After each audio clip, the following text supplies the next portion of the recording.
Sorry for my last name. I grew up in Holland, and as a child, I loved playing around with technology.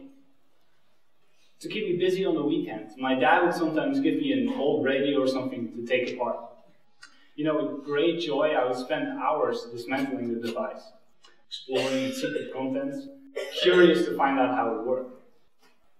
One day, my dad introduced me to a technology that was different. PC.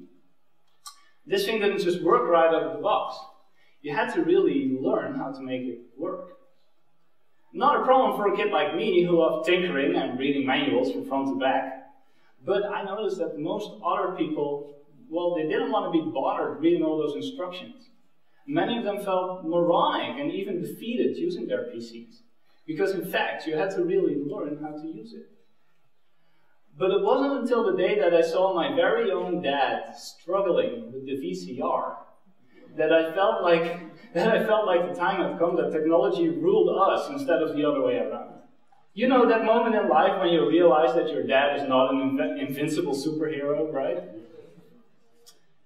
But my dad's kryptonite was a VCR? Really? Come on, it can't be. Not only because he's my dad, but also because he's an electrical engineer. I mean, those guys are supposed to know how this stuff works, right? Seriously, my dad is a smart man. No, really. And I'm sure the same thing goes for those millions of others who struggle to use the VCR. So I had to ask myself, what else could it be? Could there be some unseen force at play? Absolutely.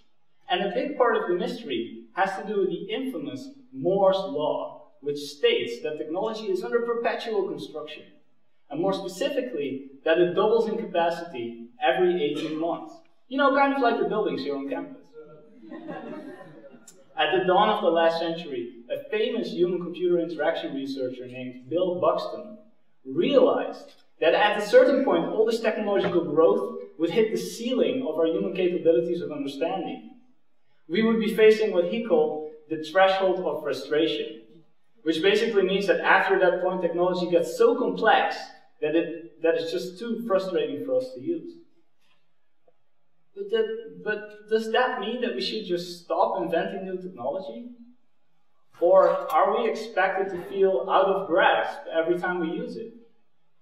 Well, being a human-computer interaction researcher myself, I, for one, refuse to accept that outcome. Because it's my goal and passion to help my dad and those millions of others to tap into that enormous potential of technological growth.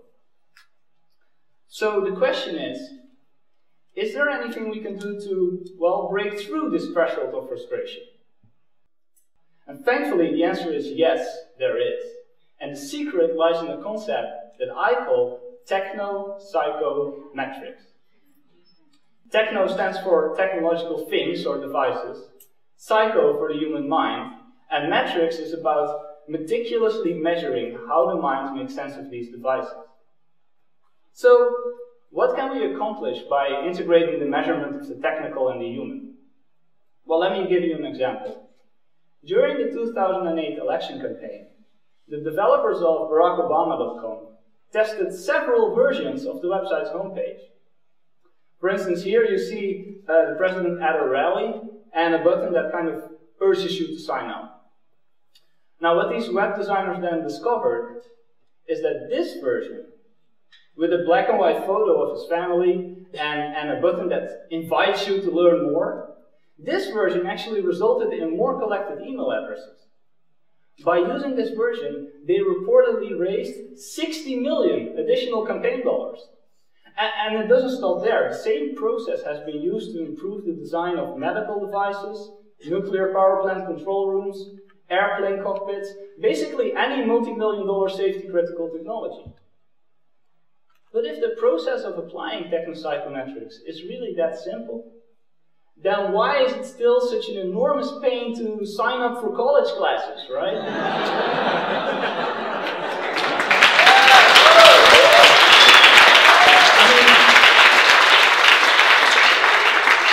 Do you guys know how to set your home thermostat? Another one of those? Even my microwave makes me feel dumb. Come on. Why is that? Well, it's because this is where the dark side of Moore's law rears its ugly head. Because forced to be under construction indefinitely, tech companies feel an urge to come out with a brand new microwave every week, and each version has hundreds of useless new features. See, the people involved in creating these microwaves are always pressed for progress, and their work is based on mostly intuition, not on technopsychometrics. And as a result, the newest microwave needs, and you're not going to believe this, a 48-page user manual. Seriously? Come on. So how can we take this process that we used on Obama's website, extend it, and then apply it to something like a microwave? Well, the first step is to create two versions of this microwave. And between these two versions, you change one essential element. Something that has to do with the way we use it or its inner workings. In this case, as you can see, whether it has a door handle or not. You then ask two separate groups of users to each use one of these two versions. During the test, you log their interactions with the system.